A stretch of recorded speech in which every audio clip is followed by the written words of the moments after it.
Hay una pregunta que muy poca gente se hace cuando firma su crédito hipotecario. No es cuánto van a pagar al mes, eso sí lo saben. La pregunta que nadie hace es qué clase de decisiones voy a poder tomar el día que esto termine. Hoy vamos a hablar de eso, de lo que realmente cambia cuando una hipoteca desaparece. No solo en tu estado de cuenta, sino en tu cerebro, en tu carrera, en tu vida. Soy Max y esto es Finanzas sin rodeos. Antes de entrar al análisis, quiero plantear algo que yo observé cuando empecé a estudiar comportamiento financiero en familias mexicanas de clase media. Dos personas con ingresos casi idénticos, viviendo en la misma colonia, comprando casa al mismo tiempo. Una de ellas llega a los 50 años tomando decisiones con libertad.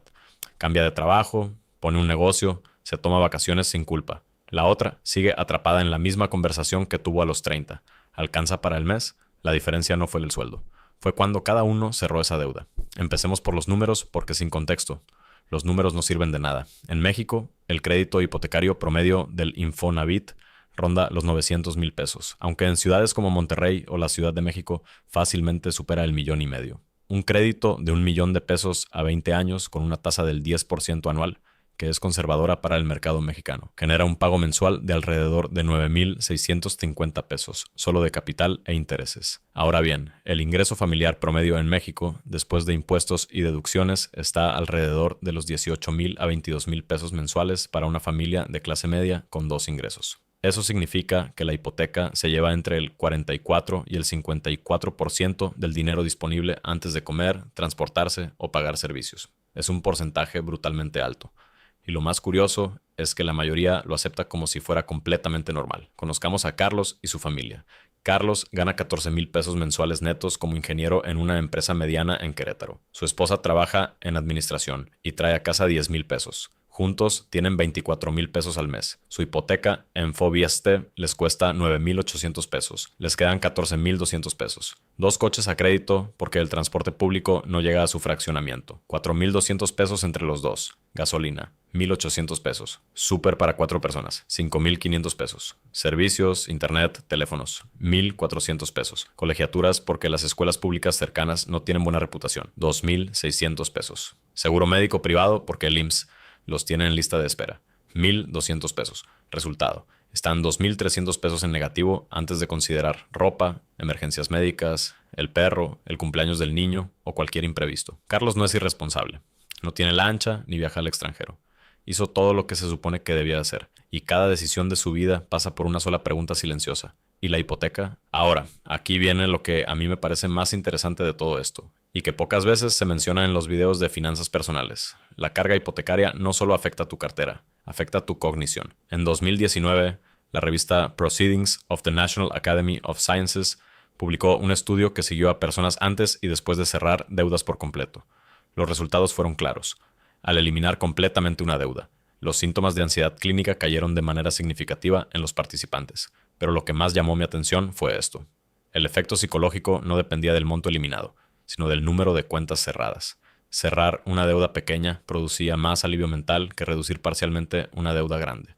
El cerebro no lleva la cuenta en pesos, lleva la cuenta en obligaciones abiertas. Y la hipoteca, para la mayoría de las familias mexicanas, es la última y más pesada de todas esas cuentas. Esto se traduce en algo muy concreto. Mientras tienes hipoteca, cada vez que consideras cambiar de trabajo, emprender algo, reducir tu jornada o tomar un riesgo profesional, hay un filtro automático que clasifica esa posibilidad como peligrosa. No porque seas miedoso, sino porque el riesgo es real. Una interrupción de ingresos con hipoteca activa en México puede llevarte al buró de crédito en 90 días. Eso no es paranoia, es matemática. Y tu cerebro lo sabe aunque tú no lo estés pensando conscientemente. Hablemos del lado del matiz porque sería irresponsable no hacerlo. Existe el argumento válido y bien fundamentado de que si tu tasa hipotecaria es lo suficientemente baja, matemáticamente conviene invertir el dinero extra en lugar de prepagar capital. Si tienes una tasa del 8% o menos en tu crédito y puedes invertir de manera consistente en instrumentos que históricamente rinden entre el 10 y el 12% anual, como los fondos indexados al S&P 500 o incluso a la bolsa mexicana a largo plazo, el diferencial favorece la inversión.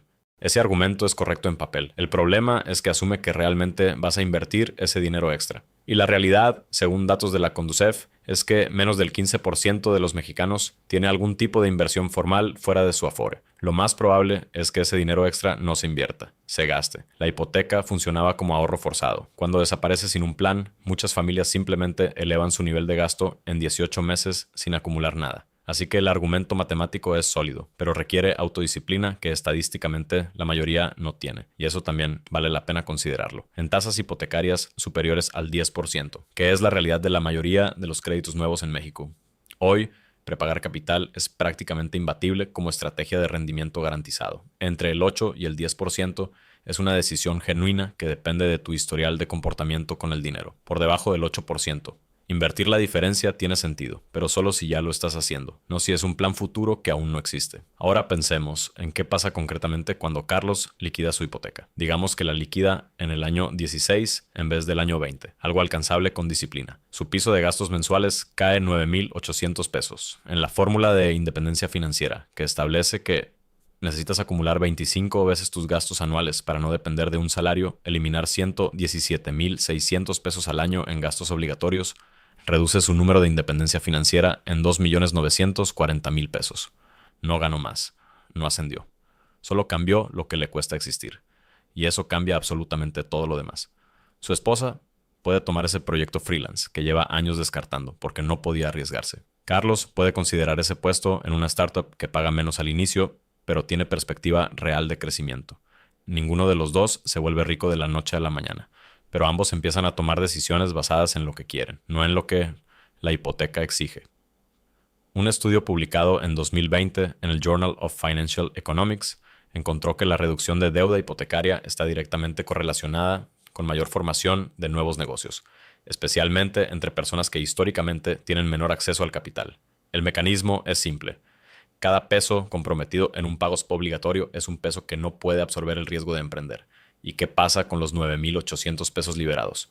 Aquí viene la parte que más me gusta mostrarle a la gente porque las cifras son contundentes. Supongamos que Carlos redirige esos 9,800 pesos mensuales a una inversión en fondos indexados con un rendimiento histórico del 9% anual. En 5 años acumularía aproximadamente 726,000 pesos. En 10 años, cerca de 1,875,000 pesos. En 15 años, la cifra supera los 3,800,000 pesos. Carlos aportó directamente alrededor de 1,764,000 pesos en ese periodo. El resto, más de 2 millones, los generó el rendimiento compuesto. No trabajó más horas, no consiguió un mejor trabajo. Solo le quitó el banco de en medio y le dejó espacio al tiempo para hacer su trabajo. Un punto práctico que muy poca gente considera antes de llegar a ese momento. Cuando liquides tu hipoteca, lo primero que debes hacer es verificar que la institución financiera haya liberado el gravamen ante el registro público de la propiedad. En México esto no es automático. Hay casos documentados de personas que liquidaron su crédito y años después descubrieron que el gravamen seguía inscrito porque nadie tramitó la cancelación. Guarda todos tus comprobantes, solicita el certificado de cancelación de hipoteca y verifica en el registro público. Es burocrático y tedioso, pero es lo que determina que realmente seas dueño legal de lo que pagaste. Segundo paso. Antes de invertir un solo peso del dinero liberado, reconstruye tu fondo de emergencia. Después de años de hipoteca activa, la mayoría de las familias mexicanas llegan a ese punto con reservas muy delgadas. 3 a 6 meses de tus nuevos gastos reducidos en una cuenta de fácil acceso. Idealmente en una cuenta con rendimiento como las que ofrecen varios bancos digitales hoy en México. Tercero, con ese fondo listo, empieza a invertir con orden. Primero, maximiza tu Afore si aún estás en edad productiva. Agrega aportaciones voluntarias que tienen beneficios fiscales reales. Luego, considera una cuenta de inversión en fondos indexados de bajo costo. Si tienes acceso a inversiones en el extranjero a través de brokers como GBM o similares, los fondos indexados globales son una opción muy competitiva a largo plazo. Aquí está lo que yo quiero que te lleves de este análisis. La hipoteca no fue solo una deuda, fue el marco dentro del cual tomaste casi todas tus decisiones importantes durante décadas. Cada cambio de trabajo, cada proyecto, cada conversación sobre el futuro pasó por ese filtro invisible.